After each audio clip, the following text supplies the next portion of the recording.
And as time flies by, you'll open up your eyes wide.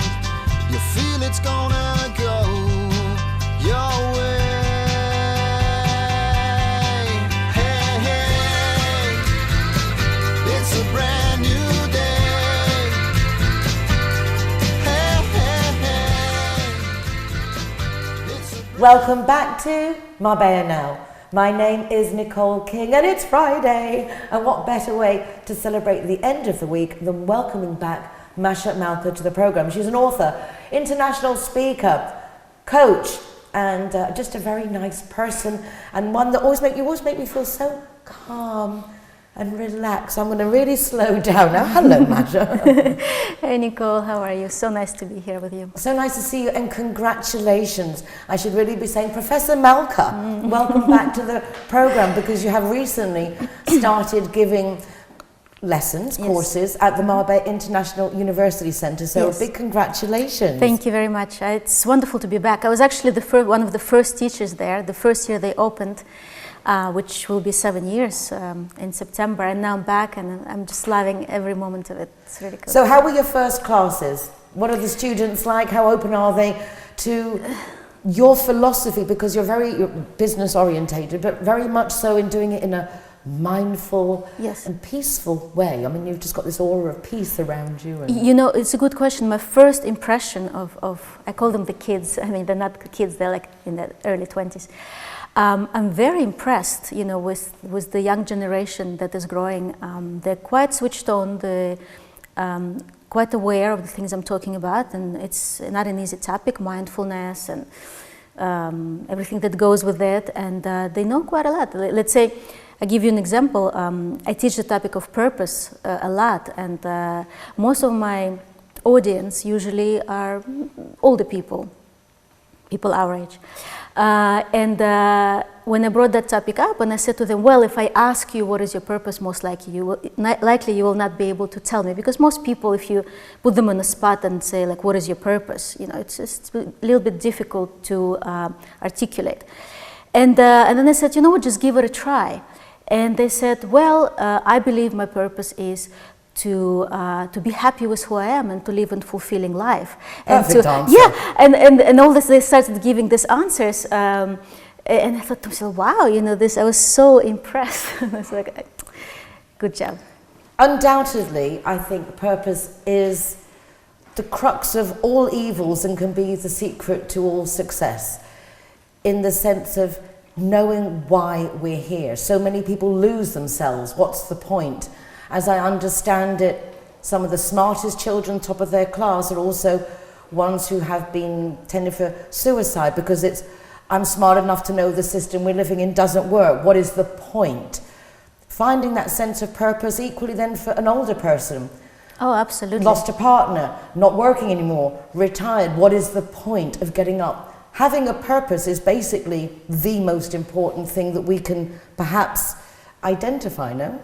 Absolutely, absolutely. There's a lot of research that's been done, and like you said, the same for when they interviewed older people, people who retired, and if they had nothing to retire to, not good enough, no reason to retire to, and if they attach their identity to what they were doing, let's say when they were working, then they lose that sense of identity, and they're much more likely to get sick and to die a lot sooner than those people who retire with the sense of purpose.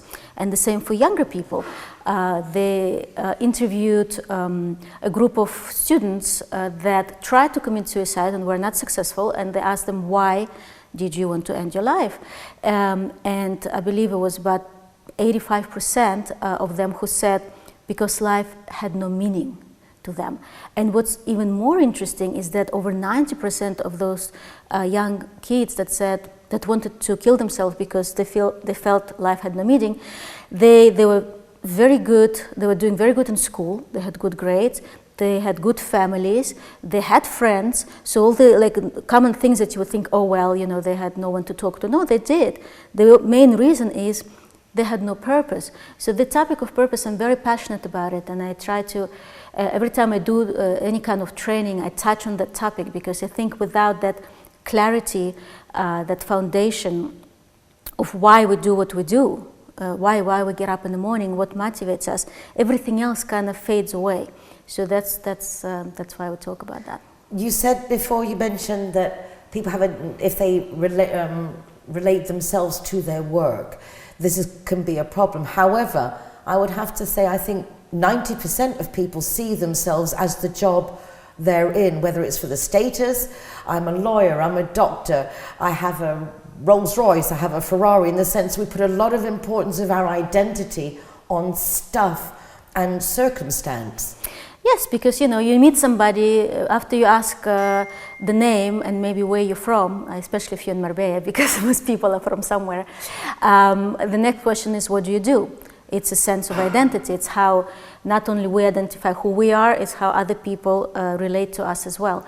And it's okay, but you have to remember, it's not who you are, it's what you're choosing to do at the moment. But who you are is a lot more than that. And that's why I teach this topic, and that's why I talk about not just purpose. Purpose is one of the ingredients of what I call the foundation in life. There's three main ingredients. It's your overall purpose in life. It's your core values, so you understand really your core values determine how you make your decisions. It's like a guiding system. And the third one is your long-term vision, where are you going? Long-term, I mean 3 to 5 years. So when you're clear about those three things, when they're in place, then it doesn't matter if coronavirus happens and the world is in chaos and we don't know what's happening tomorrow, and we lose a sense of control in a way, and control obviously is illusionary anyway. But when you have that strong foundation, you're able then to deal with whatever life throws at you, because you know you're not the job that you maybe lost, or you're not that, I don't know, whatever else you might associate yourself with, that you're much more than that. And you have what it takes to deal with whatever there is to deal, because unfortunately, I think society, the way we've progressed over the last 20, 30, 40 years has gone very much to materialism, consumerism. It's the way our world works at the moment. And I think a lot of times you say those 3 points that are so fundamental, but they're not simple. One, knowing your purpose. Secondly, core values, in the sense a lot of people are just victims of their education and upbringing. That can be traumatic, and you need to get over that to find who you are. And then the vision of where you want to go. A lot of people are just so caught up in the panic of the now that they can't even begin to think of making a forward plan. How do we address this, Masha? How did one pull a rein on oneself and say, whoa, do I have these things covered? How would I even begin to answer them? Yes, so true, very accurate. And it's not that it's difficult, it's personally I see the main issue is that we're just not taught that in school, and that's one of my missions in life really, is to change the educational system in general. It sounds like a huge goal, but I see it's happening more and more people are opening up to the understanding that the way we're educating children is so expired. So archaic. Yes, and this kind of subject on life and how to deal with obstacles and how understanding how everything works really is extremely important. How to communicate your ideas, how to communicate with yourself, how to understand yourself. This whole mindfulness actually is becoming very big, and a lot of universities are now offering, including Harvard and big universities, and now Marbella University, they're offering this course because people are beginning to finally understand how important it is. So it's not that it's difficult, it's that just we are not taught how to do it, and we don't usually stop and think about it. And if you do, which you should, and you sit down and introspection is not usually easy. It's much easier for us to overwhelm ourselves with things to do, because when we have so many things to do, actually it serves us in a way that we don't have to stop and think. Like escapism. It is. We don't realize that it's subconscious. But if you find yourself being really overly busy, ask yourself, why am I creating this for myself? What am I trying to run away from? Because it takes you away from the time for yourself. Time for yourself, people sometimes not very comfortable. Don't feel guilty that maybe you should be doing something, or no, I see that a lot of people, like even myself, I'm not doing something, perhaps I should be working. I want to justify why I'm taking time just to do nothing. I mean, you and I've had the conversation frequently, oh, I'm too busy, can't come, I'm too busy, and I've myself through you like, okay, but why am I so busy? What am I busy doing? How can I organize this better to have time? It's reminded me just today, because I had a lesson today, and one of the students, we were discussing affirmations, I believe, the way you program your subconscious, and she put, I work hard on my goals. And I said to her, be careful with the words that you use. I mean, in order for you to achieve your goals, you don't necessarily have to work hard. The society teaches us certain things. You need to work hard, you need to do this, you have to. By the way, our brains don't like the have tos and the need to. They only like, I want to. So if there is something that you feel you have to do and you don't do it, just tell yourself, I want to do it. The way you speak to yourself is very important.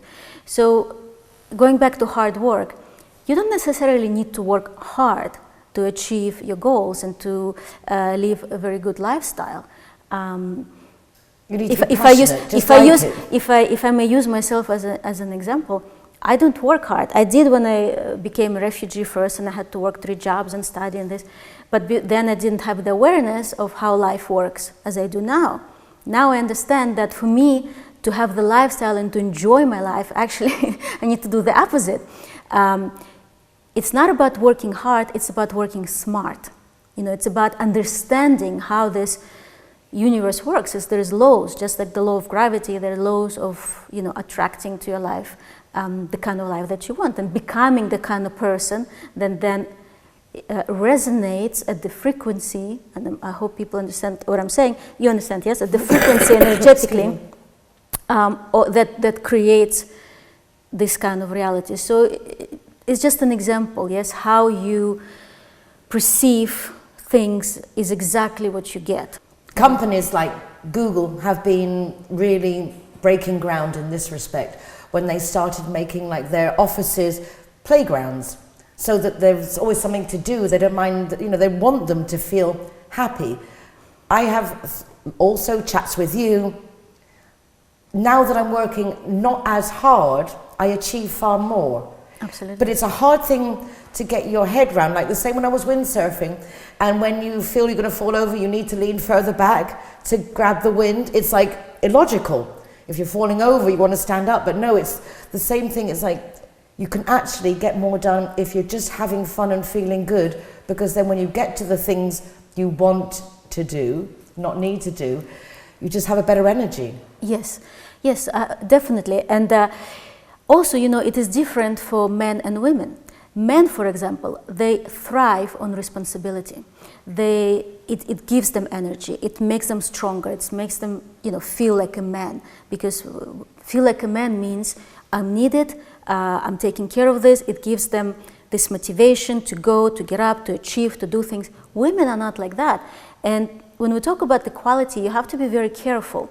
We're talking about equal opportunities, but you cannot be equal, men and women. So women have to be a lot more focused on refilling their energy, on taking the time to relax, on making sure they're happy and they're fulfilled, and because the responsibilities for women are very detrimental. It drains us. It makes us very harsh. It makes us miserable. It's just it's different. Yeah. So very important that if women that are listening now, that you take the time to do the things that fill your heart and feed your soul, and take baths. That's it's very feminine thing to do.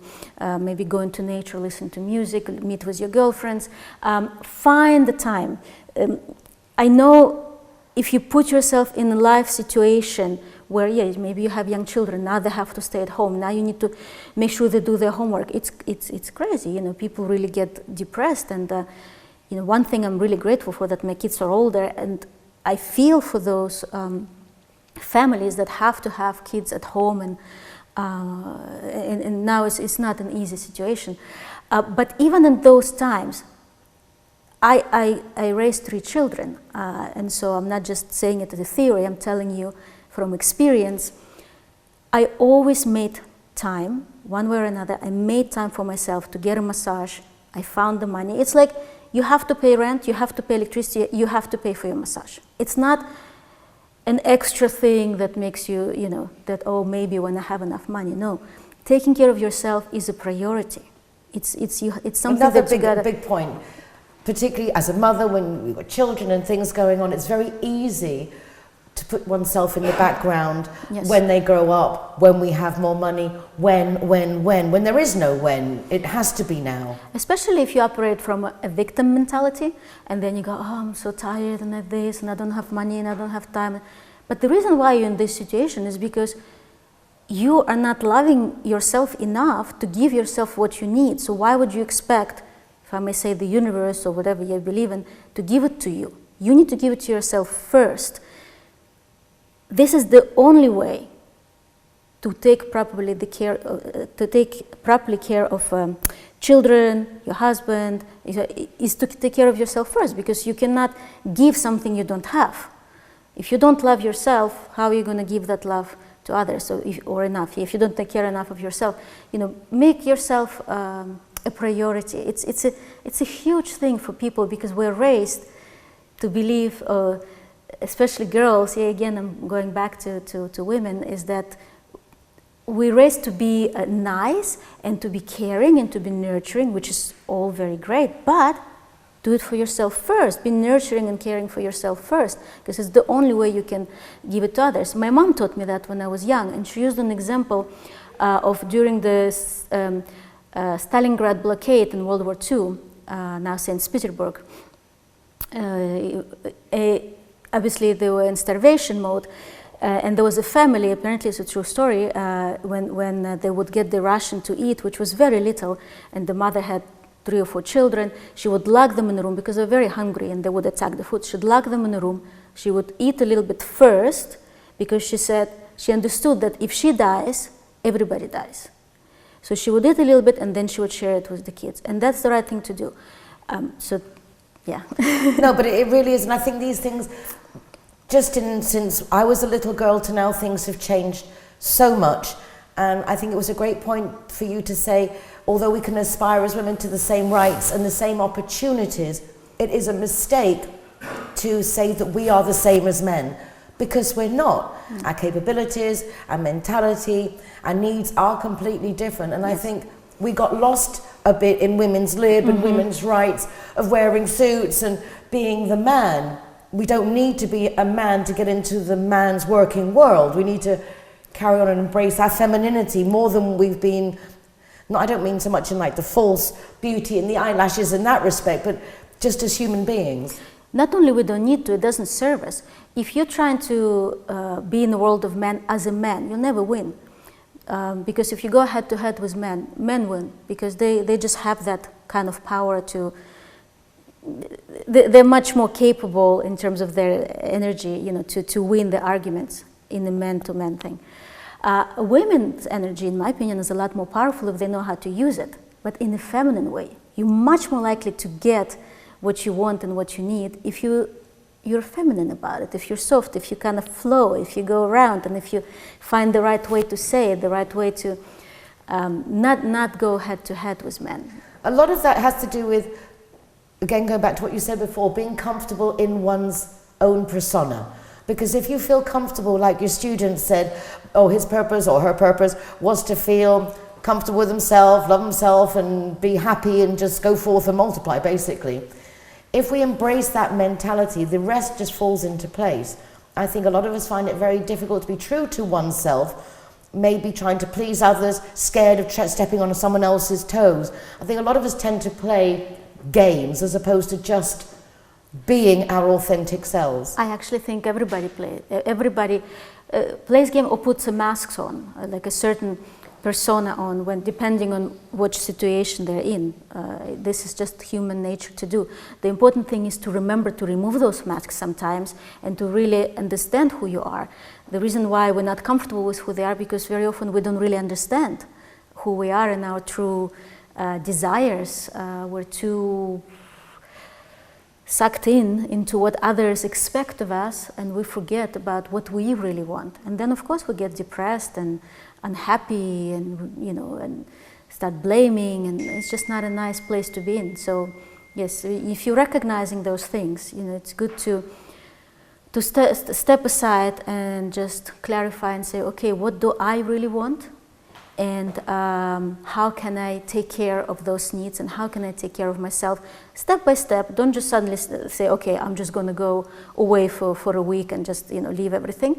But just start with little things, maybe a bath here and there, maybe like half a day off, maybe you go meet your friends, get a massage, have regular massages, those are really cool. I like massages. We obviously think that the massage is good. As soon as we finish the interview, I'm going to book myself one. Yeah. But it's something that, as you say, the pampering. We're chatting with Masha Malka, author, international public speaker, coach, and also now professor at Marbella International University Centre. We'll be back in a minute. Do not go away, because to finish off the week, Masha is going to give us a few more tips of how we really can break down things, particularly at times like now, COVID, Brexit, a lot going on, just how to break it down a little bit and make sure we go into this weekend with some clear goals and some happy thoughts above all. Going now to some messages from our sponsors and our Zero Hero partners. Stay tuned. Judy likes to consider herself a clever young woman, which is why she thought very carefully before choosing her insurance company. Now that she needs it, she's jolly glad she chose Linear Director, as it looks as if she might have something better to do. Why don't you be clever, like Judy? Call Linear Director on 952 14 78 34 and see which policy is best for you.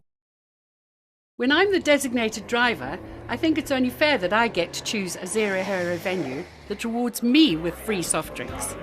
My friends all get to choose and booze, and they feel safe going home with me. Make sure that you get your reward for being the designated driver. Why pay if you don't have to? Hi guys, Ross here from Hogan Stand. Proud to be a member of the Zero Hero campaign. And we recommend everybody. Nobody drives drinking. Everybody who drives a car doesn't have any alcohol in their system, and we're proud to sponsor the Zero Hero program.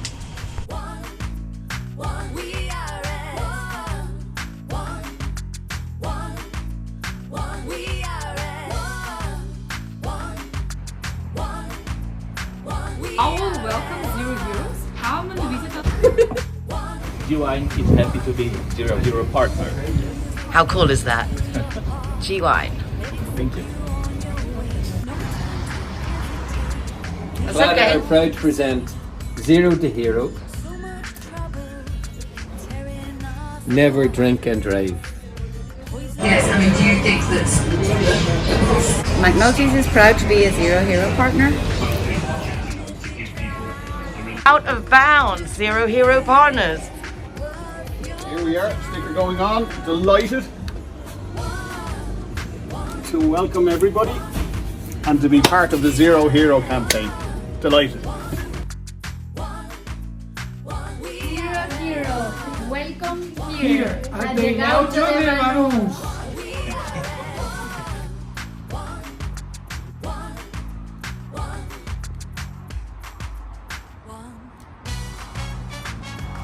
Welcome to Lemongrass, Doña Lola.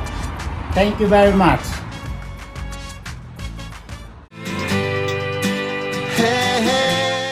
Welcome back to the show. Big thank you to our Zero Hero partners. More joining on every single day. So please go to the website zerohero.es for full updated listings and sign on to the newsletter.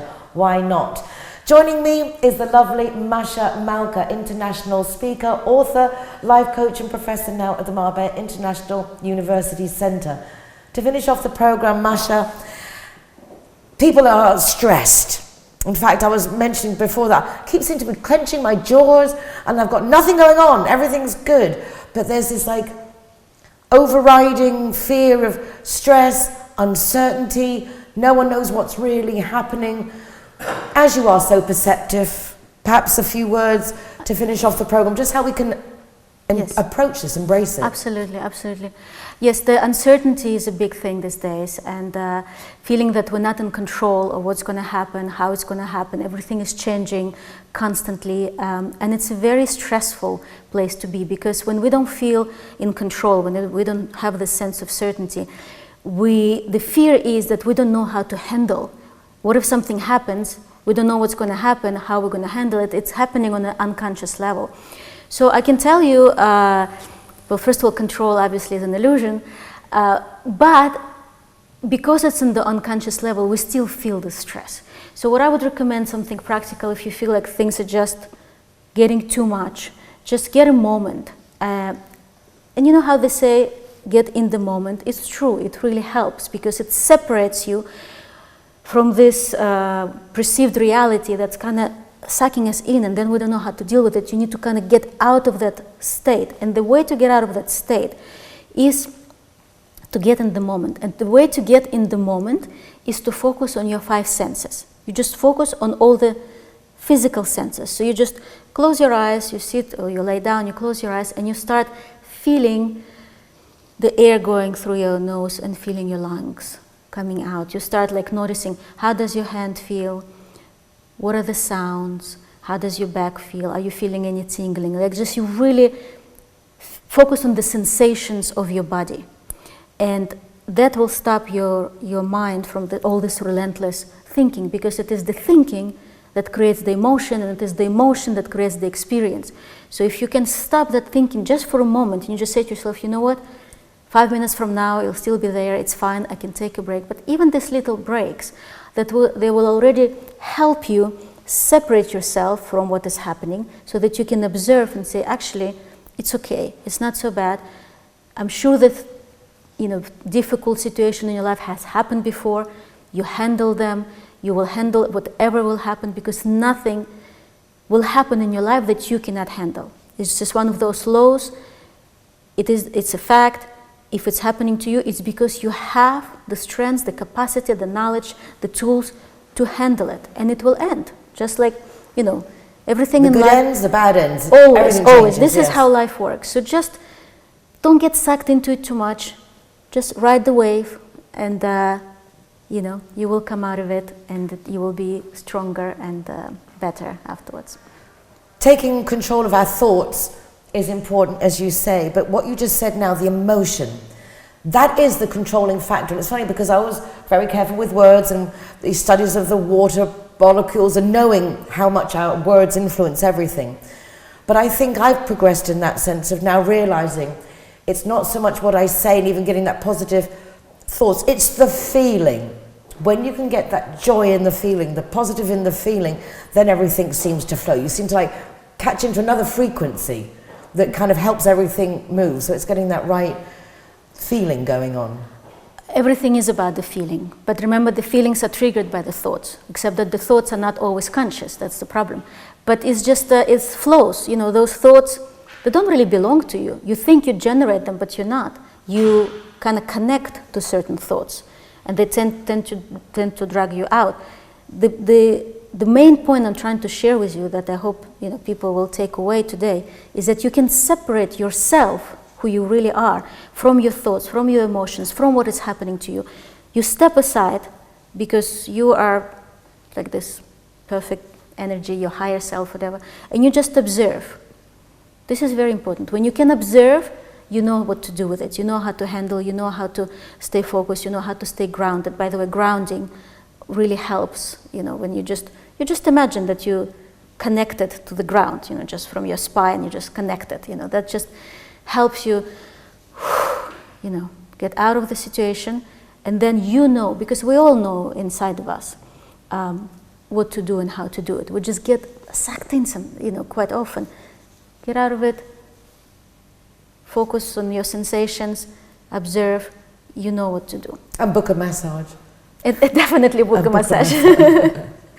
But it's nice, everybody has their way of de-stressing, whether it's golf, a massage, going for walks. Yes. But the important thing is that to disconnect from news, troubles, as you say, try and take a moment just to separate, be in the present and the now. And Masha, I can't thank you enough for joining us again. It's never often enough. There's just, you have so much information and such good vibes that you share. Congratulations again for being back as a professor. And obviously, if anybody wants personal help, do get in contact with Masha. She'll be delighted to give you courses, just anything. This is the woman for making yourself feel good. And I'm sure she'll even pass on her massage contacts as well. That's it for us for this week. Thank you so much for joining us to find out what's going on in Marbella now and who's who. Because hashtag, we are so much better together. You can get recordings of this show from the RTV Marbella website, but also there is an easy link from my website, nicoleking.es, and that takes you to links of the programme on the RTV website, also to the Zero Hero website with full listings of participating Zero Hero partners, and my columns, Marbella Moments, in the Euro Weekly News. Well, that's it. Until next week, please take care of yourselves, be nice to each other. Big thank you to the Exhibition Centre for welcoming us to record the program here. Y nos vemos la semana que viene. Hasta pronto, gracias. See you next week. Just believe it.